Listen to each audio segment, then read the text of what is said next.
আসসালামু আলাইকুম বন্ধুরা, কেমন আছেন? আশা করি ভালো আছেন। আজকে আমরা জানব ফিরআউনের লাশ এবং কোরআনের মুজিজা ও কোরআনের ভবিষ্যৎবাণী। কোরআনে ফিরআউনের লাশ সংরক্ষণের ঘটনা। কোরআনে বর্ণিত ফিরআউনের দেহ সংরক্ষণে কোরআনে একটি গুরুত্বপূর্ণ মুজিজা। সূরা ইউনূসে বলা হয়েছে, ফিরআউন যখন বনী ইসরায়েলদের তাড়া করতে গিয়ে সমুদ্রে ডুবে মারা যায়, তখন আল্লাহ তার দেহ সংরক্ষণের নির্দেশ দেন। আয়াতটিতে বলছে, সুতরাং আজ আমরা তোমার দেহ রক্ষা করব, যাতে তুমি তোমার পরবর্তীদের জন্য নিদর্শন হয়ে থাকো। আর নিশ্চয় মানুষের মধ্যে অনেকেই আমাদের নিদর্শন সম্পর্কে অসচেতন। সূরা ইউনূস আয়াত 92। আয়াতের শব্দের অর্থ তোমাকে রক্ষা করব এবং শব্দের অর্থ তোমার শরীরকে বা লাশকে। কোরআনে ভবিষ্যৎবাণী করা হয়েছে যে ফিরআউন সমুদ্রে ডুবে যাওয়ার পর আল্লাহ তাআলা দেহ রক্ষণ করবেন, যাতে এটি পরবর্তী প্রজন্মের জন্য এটি একটি নিদর্শন হয়ে থাকে। কোরআনের এই ভবিষ্যৎবাণী অত্যন্ত বিস্ময়করভাবে সত্যে পরিণত হয়েছে। 1400 বছর আগে ফিরআউনের লাশ কোথায় কিভাবে সংরক্ষিত আছে তা নিয়ে মানুষ কোন ধরনের ধারণাই ছিল না। ফিরআউনের বেশিরভাগ লাশের সন্ধান পাওয়া গেছে 18 শতাব্দীর শেষ ভাগে এবং 19 শতাব্দীর শুরুর দিকে।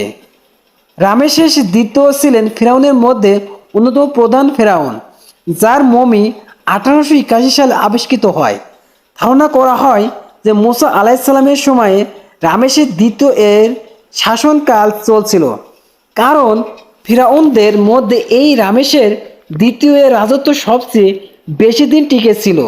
কোরআনে নির্দিষ্টভাবে কোনো ফিরআউনের মান উল্লেখ করা হয়নি, কিন্তু কোরআনে এমন একজন ফিরআউনের দিকে ইঙ্গিত করা হয়েছে যার রাজত্ব অত্যন্ত 40 বছরের বেশি সময় ধরে টিকেছিল।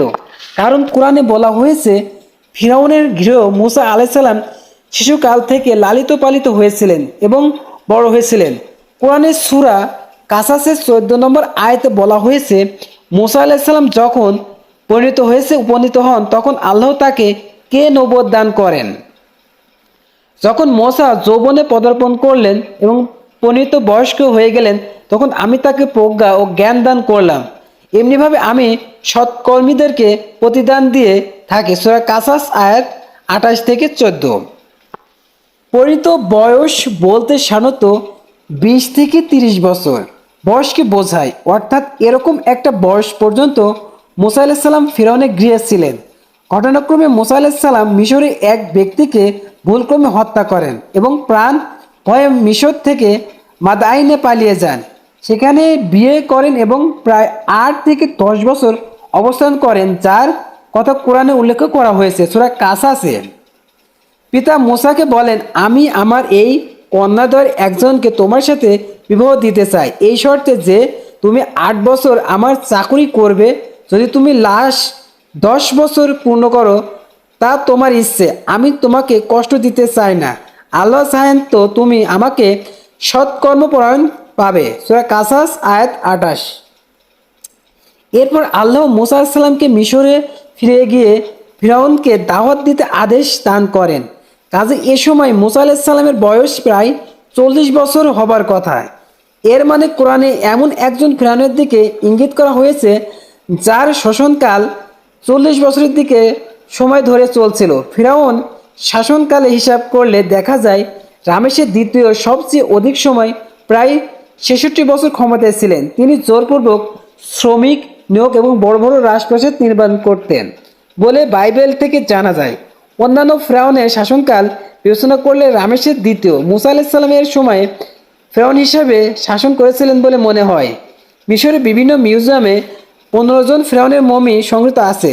তাদের মধ্যে উল্লেখযোগ্য হচ্ছে রামেসের দ্বিতীয়, রামেস দ্য গ্রেট, মিশরের অন্যতম শক্তিশালী ফিরআউন। তার মমি 1881 সালে আবিষ্কৃত হয় এবং বর্তমানে কায়রোর মিশরে জাদুঘরে রয়েছে। তুতানখামুন, কিং টুট, তার সম্পূর্ণ সমাধি 1922 সালে হাওয়ার্ড কার্টার আবিষ্কার করেন এবং তার মমিও কায়রোতে রয়েছে। সেটি প্রথম। রামেসের দ্বিতীয় পিতা, তার মমি খুব ভালোভাবে সংগৃহীত এবং কায়রোতে রয়েছে। কিছু গবেষকদের মতে তিনি হতে পারেন এক্সোডাসের ফেরাউন। তার মমি 1898 সালে পাওয়া যায় এবং কায়রোতে রয়েছে। অর্থাৎ মাত্র 100 বছর থেকে 150 বছর আগে বেশ কয়েকজন ফেরাউনের লাশের মমির সন্ধান পাওয়া যায়। তার মধ্যে রামেসের দ্বিতীয় এর মমিও আছে। অথচ কোরআনে 1400 বছরে ফেরাউনের লাশ একটা নিদর্শন হিসেবে সংরক্ষণ করা হবে বলে ভবিষ্যৎবাণী করা হয়েছে, যা নিশ্চিতভাবে কোরআনের মিরাক্কেল ও কোরআনের সত্যতার প্রমাণ। আসসালামু আলাইকুম বন্ধুরা, ভিডিওটি ভালো লাগলে